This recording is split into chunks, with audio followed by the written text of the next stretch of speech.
L'été en Pays de Savoie est aujourd'hui plus que jamais synonyme de grand air.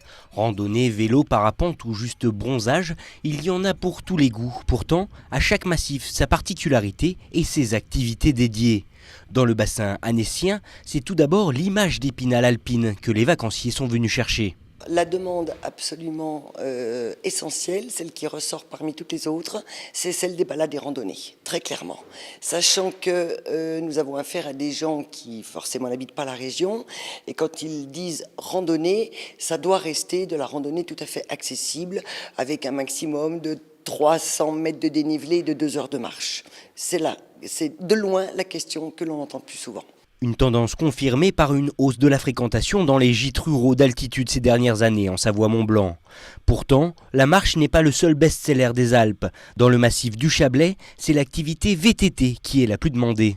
On a d'une part la clientèle familiale où les grands-parents viennent avec les enfants et les petits-enfants. Et puis on a cette clientèle dite plus sportive, moins contemplative, qui est là vraiment pour faire du dénivelé.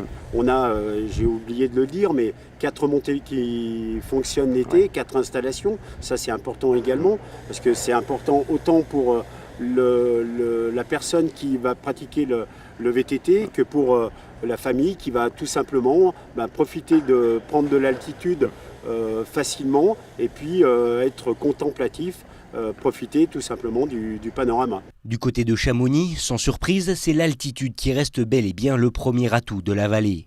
Les télécabines de l'Aiguille du Midi, du Brévent et le train du Mont-en-Vert restent en effet le podium indétrônable des sites les plus visités de Savoie-Mont-Blanc, avec près de 2 millions de visiteurs cumulés sur l'année.